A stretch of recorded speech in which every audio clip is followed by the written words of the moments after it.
लोकसभा चुनाव की लगातार बात हो रही है। अमित शाह द्वारा ये कहा गया है कि ये चुनाव इंडिया बनाम एनडीए का नहीं होने वाला है। क्या क्या क्या अमित शाह का बयान है कि चुनाव एनडीए बनाम इंडिया वर्सेस बिल्कुल नहीं है, ये आतंकवाद के साथ नहीं नहीं बिल्कुल बराबर है, उनका कहना बराबर है। ये तानाशाही के खिलाफ लोकशाही ऐसे ही चुनाव है।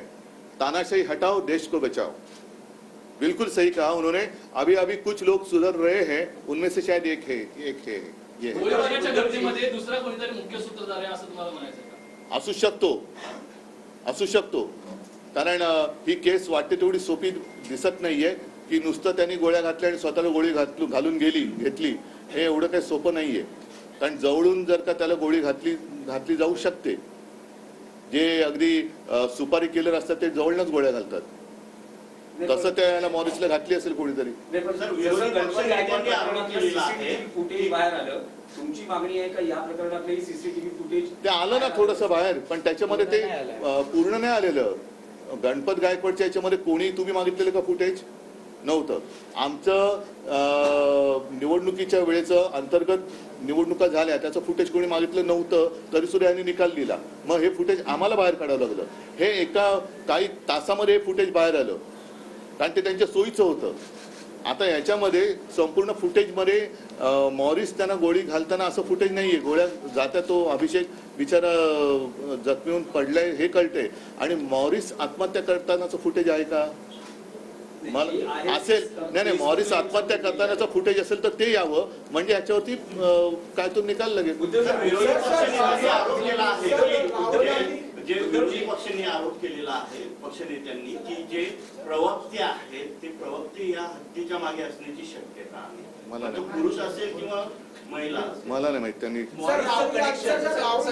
वारंवार एक्सपोज करत असंख्य गुंडांचे फोटो आज पण दिला त्यांनी, मात्र त्यांच्यावर अजून कारवाई का होत नाही? कारवाई कारण ही कोणाची गॅरंटी तुम्हाला कळले? गुंडगिरी करा काही करा, आम्हाला 400 पार व्हायचे। 400 पार करणारे तुम्ही जरी खुनी बलात्कारी असलात तरी आम्हाला चालेल, पण आम्हाला 400 पार करा नाही हमारी पार कर दो, ये मेरी गॅरंटी है। कुछ नहीं होगा। या ज्या घटना घडतात अलीकडच्या काळात गुंडांना बहुतांश राजकीय पक्षांकडून जो राजाश्रय मिळतो तो कारणीभूत आहे असं तुम्हाला वाटत नाही? असू शकेल, परंतु जे गुंड जे आहेत ते कोणाच्याही पक्षात असोत त्यांना राजाश्रय मिळता कामा नये। आणि जर त्यांना राजाश्रय जर का एवढी वर्ष झाल्यानंतर अचानक या गुंडाने एवढी हिंमत कशी आली? राजाश्रय मिळणं हा एक भाग झाला आणि हिंमत मिळणं हा अधिक एक वेगळा भाग झाला। यांना एवढी मस्ती कशी आली की काही जरी केले, खून पाडले तरी आमचं काहीच बिघडू शकत नाही, ही गॅरंटी त्यांना कोणी दिली?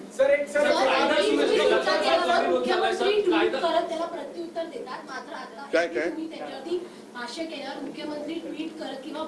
त्यांना ट्विट शिवाय दुसरं येतच नाहीये। ते ते बोलू शकत नाही आणि त्यांना ट्विट करण्याशिवाय दुसरं काहीच येत नाही। त्यांच्याकडे जेव्हा मजकूर लिहून येतो तेव्हाच ते बोलू शकतात किंवा काहीतरी ट्विट करू शकतात, पण जोपर्यंत त्यांच्याकडे मजकूर येत नाही तोपर्यंत काही बोलू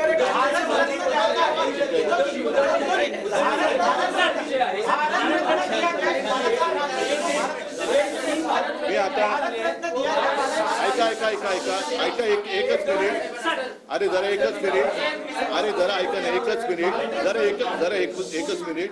मी फक्त भारतरत्न बद्दल एवढंच बोलेन की स्वामीनाथन यांना जो भारतरत्न दिलेला आहे याचा अर्थ मी असा लावतो, जर सरकारमध्ये हिंमत असेल तर स्वामीनाथन अहवालाची अंमलबजावणी त्यांनी करावी। धन्यवाद।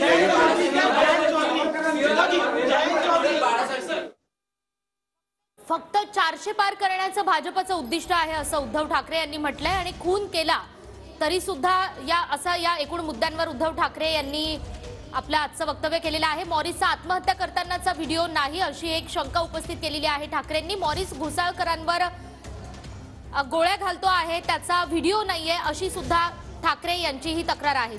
सुपारी देऊन घोसाळकर आणि मॉरिसची हत्या झाली का असाही सवाल ठाकरे उपस्थित करतायत। घोसाळकर गोळीबार प्रकरणामध्ये ठाकरेंचा हा मोठा आरोप आपण पाहतोय। गणपत गायकवाड यांच्यावर गोळीबार करण्याची वेळ का आली?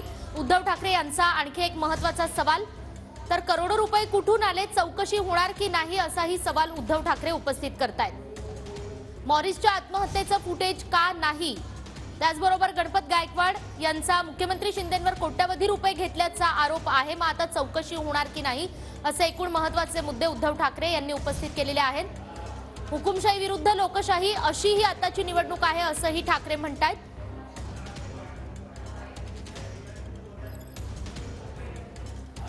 सरकारचं राज्यातील कारभारावर नियंत्रण राहिलेलं नाही, फक्त 400 पार करण्याचं भाजपचं उद्दिष्ट आहे. सरकार गुंडांच्या मागे उभं राहिलं तर गुंडागिरी वाढणार. मोदींची गॅरंटी गुंडांसाठी आहे, उद्धव ठाकरे यांचं हे वक्तव्य आणि भाजपवर निशाणा. राज्याला मनोरुग्ण गृहमंत्री लाभलाय का असंही ठाकरे यांनी सवाल उपस्थित करत फडणवीसांवर निशाणा साधलाय.